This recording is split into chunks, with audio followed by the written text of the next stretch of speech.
Hello, my name is Alejandra Montero Rincon, the History Room. Anderson decided to make a book about the history of the country of Denmark, traveled to Viborg, and stayed at the Lion Golden Hotel. The inn was almost 13-15 years old. Anderson discovers that there was no room number 13 on the wall. He asked the owner, and the answer was very superficial. When he went up to his room, he realized that there was a door with the number 30. In the morning, Anderson talked with the employees about the loss and his suitcase, and was surprised that the suitcase remained in the same place. Anderson was very curious and went to his neighbor landlord, invited him a glass of brandy and a cigar, but went to room 12. There were loud noises there, and the three men met at the door of number 13 when it suddenly opened and an arm came out. The arm was thin and covered with grey hairs. His nails were long and dirty. They shouted, and the arm disappeared and the door closed. The owner brought two men with axes in his hands and knocked on the door. Then the men shouted and dropped their axes. They had hit a wall. The door number 13 had disappeared. The next morning, the owner undertook the work to remove the floor of rooms 12 and 15.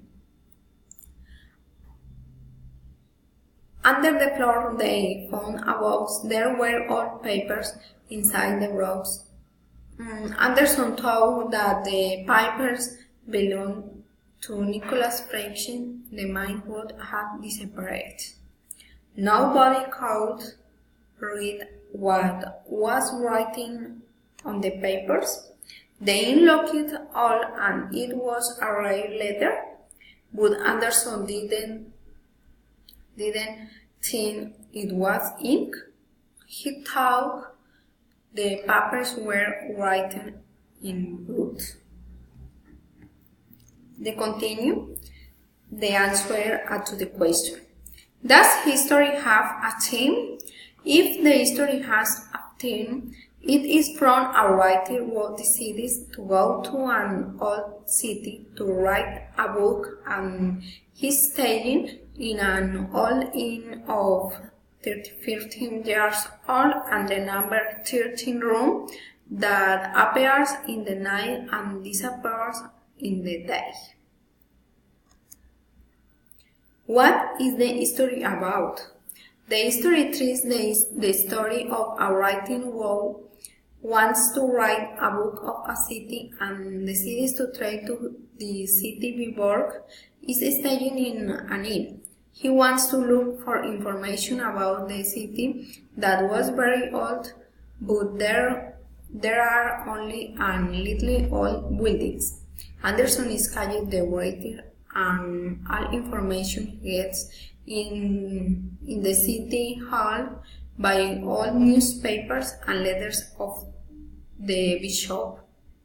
At the inn you are staying, there are very rare things, like, for example, there is no 13 room, but Anderson discovers that in the evenings the room is this.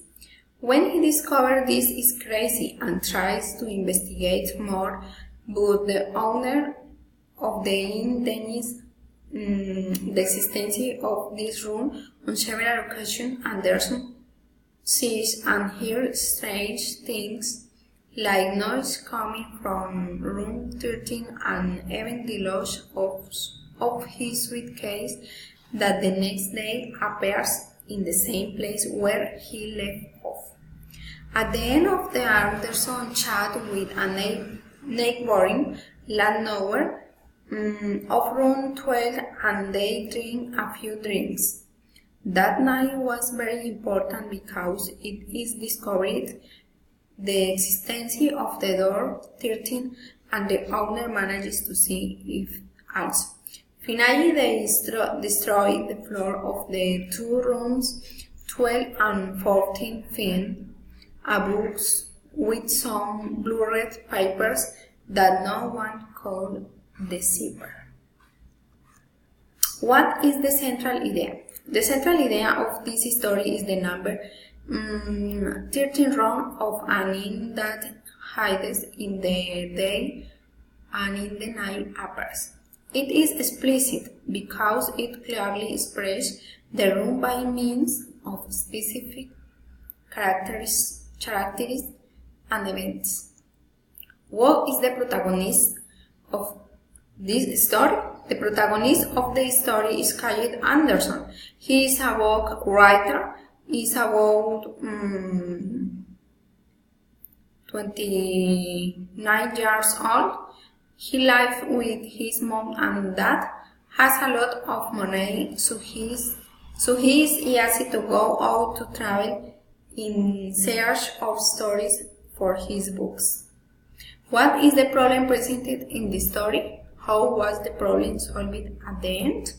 The problem presented in the story is room number 13 that no one knows exists. The problem was solved by destroying the floor that established a connection to the phantom room. At what point in this story is the tension hidden? Is that the dramatic climax? At the moment the door opens and the furry arms comes out.